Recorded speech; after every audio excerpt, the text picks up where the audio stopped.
Hello, this is National Chess Master Rats continuing my video series on the correspondence team match between my video lessons group and CARPE DIEM, and this was down on board 176. We have about a 200 rating point advantage, mid-16s versus mid-1400s. Let's have a look.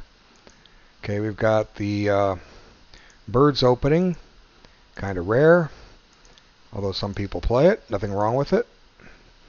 I think this is a little early to bring the knight into play. White might just do well, or black might just do well playing bishop f5 here. But taking, I guess, is okay, although that develops the white queen. Now just develop. And here I think white goes pawn hunting, and it's just not good. He checks, and that allows black to develop a piece. And let's see. I suppose white could play knight takes first, but after knight takes and queen takes b7, the queen's out of play, black's out in development. We'll take a look at it here. Let's see. Knight takes, queen takes. The queen's taken time to come down here and snatch a pawn. White's development back here is just empty, and black can castle, and then he's getting ready to play knight c5, maybe post this knight on e4. That looks like a fine square. And you don't want to play it right away. There's a nuisance check, queen c6 or queen b5. Black's got a lot of tempos for the pawn. 3 tempos is good enough for a pawn. But white takes the pawn directly, and after knight takes, black gets his pawn back, and again he's head in development. He's got 2 pieces out, white has 1. Look at this queen side over here, still sitting there at home, can't even move the bishop or the rook. Okay, now a check. Now it'd be dumb to play queen d7, that's going to drop your rook on a8, but black just interposes with the knight and gets himself castled. And material's even. White has an open f file, but here's this problem over here still. These pieces aren't in the game. What's white doing here? Okay, so he plays d4 to drive the bishop away and take e5 and c5 away from black, but this just further imprisons this bishop. This bishop's just not going to have a great deal of mobility. But again, it's hard to see how that bishop is going to get any mobility. White can't play b3, and if d3, keeping off a dark square, the bishop still can't come to d2 because b2's hanging. So white has to untangle the price of him chasing pawns.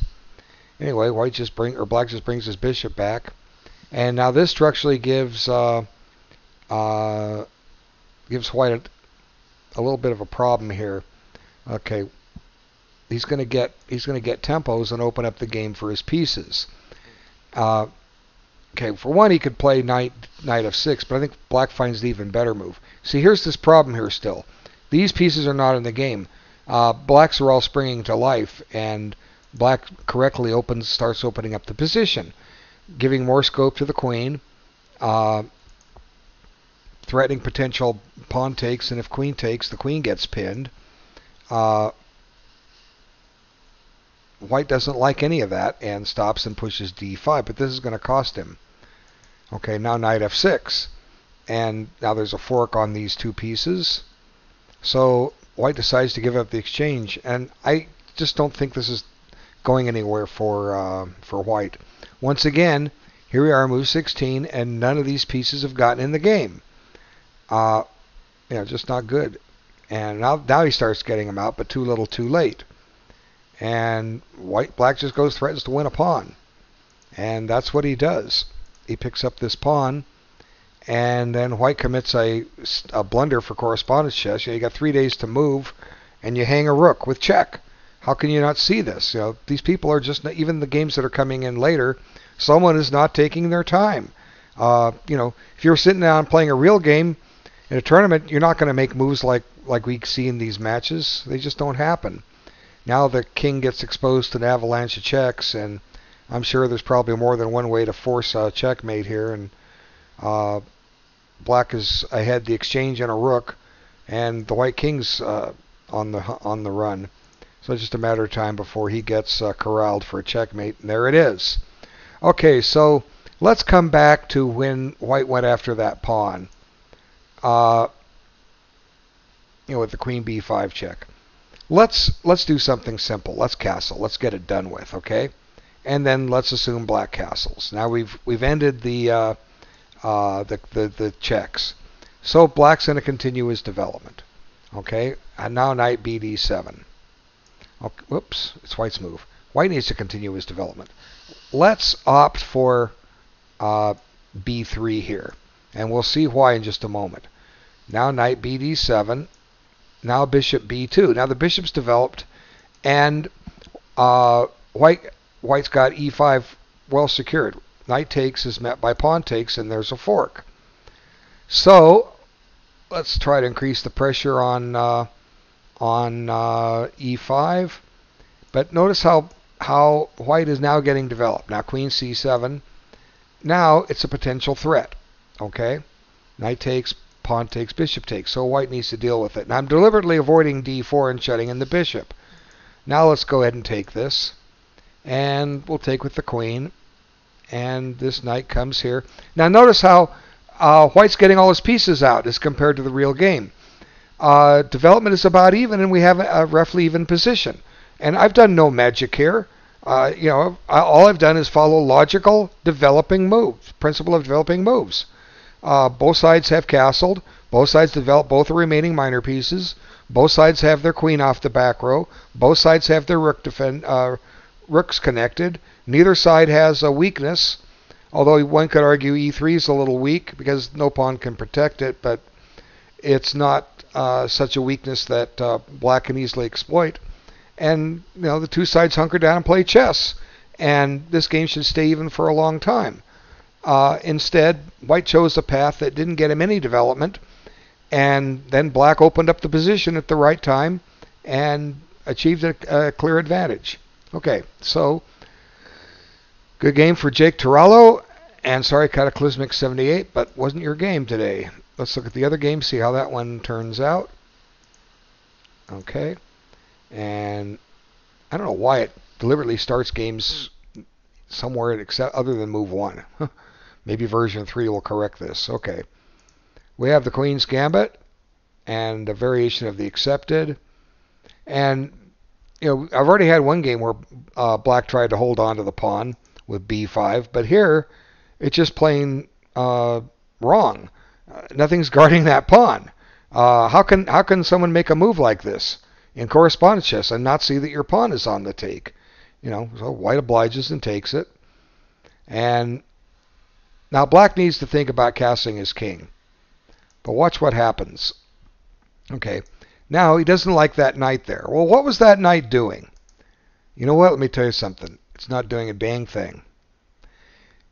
White doesn't have any more firepower on c7. The knight's going to have to come back on his own.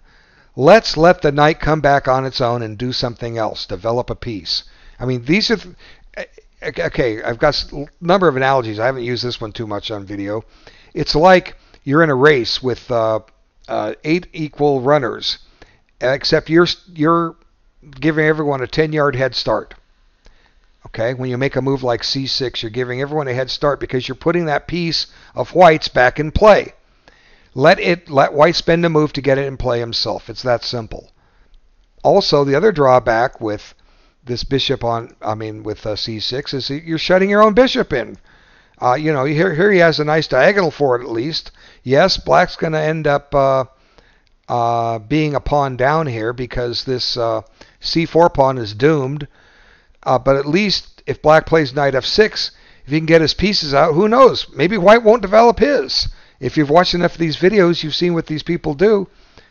They get off on these strange tangents trying to do something too quick too early, or just on the wrong part of the board where the attention requires. Anything can and does happen. Okay, so c6, very bad move. Oops, now we click. Now c3. Now black defies logic again. He doesn't want to lose a pawn, so he decides to hang on to it. I mean, this is just poor logic. You've blundered the pawn with b5. Cut your losses. You had a nice diagonal for the bishop. You shut it off. Now you've moved the piece a second time in the opening. What about these guys right here?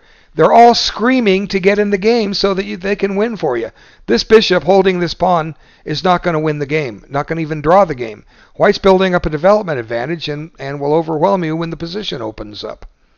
Okay, so White decides to go after his pawn because he doesn't, he figures he's going to have to take with the bishop anyway. So I've got a lead in development. I can afford to move a piece twice in the opening. Now Black does a smart thing. He develops a piece.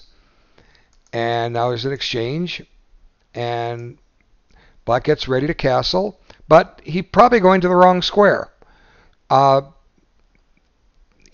is safe and secure. And what's going to happen is White plays a good move. Attacks the bishop and makes Black come up with a commitment. This wouldn't have happened had the bishop been on E7. Okay. Now Black is going to... Black chooses to make the exchange, but in doing so, his dark squares are tremendously weak. There's no more defender for the dark squares, and White's going to take them over. First threat White has is to play bishop a3, and Black can't castle. So Black wisely castles, and White plays it anyway because it's a great square for the bishop. And look at this, sinking a knight on d6. If you can get a knight on d6, matter of fact, if these are wonderful squares to have knights on. You can get a knight safely into any of those squares. D5 and E5 are common because a knight can get there in 2 moves. I'm trying to color all of them in, and we're missing 2 still. Anytime you get a knight on one of those 6 squares, you've really gotten somewhere. And now that doesn't mean these are bad either, but they're great. But they just put so much pressure into the opponent's position.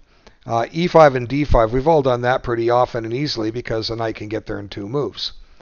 But now the rook's under attack, and White just decides to make a discovery and win material. And this is all a folly of a result of Black trading off his dark squared bishop. Just didn't think. Bishop e7 was safe and solid. Play a pawn down and try your best. Now he's down the exchange in a pawn, or the quality as is known in Europe. Okay, and there's really no hope here, and White can pretty much pick which way to win this game. Black gets a little activity finally. He's got his pieces in play, but White's willing to give back a pawn to simplify because he gets a pawn off, and now there's an open c-file White's occupying. Black retreats his knight. White covers the back rank. And there's really not much Black can do here. Offer a trade, decline. Okay, I'm going to go pin you. G6, and now I'm really going to go pin you. And at this point, Black decided that in the long run he's going to be defeated. He could play Queen A3, but Black chose to resign in this position. So, moral of the story: develop your pieces. Don't try to win a pawn and hang on to it. Create a weakness in your opponent's position. Win the pawn on move 30, 40, 50, or 60. When it's safe to win it and simple. All right. Thanks so much for your time. We'll talk to you all in the next video. Thanks.